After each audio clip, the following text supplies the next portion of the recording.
So let's try a different projection, and we'll try the cubic projection with the same number of tiles, and that's way too many. In fact, let's render this.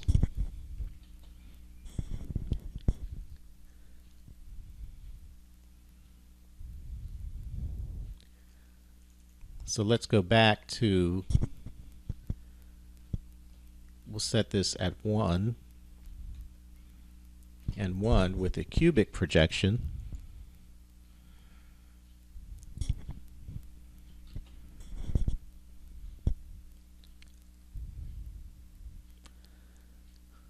And this time it looks a little better. We can still see one seam here because it's being tiled. Still being tiled, but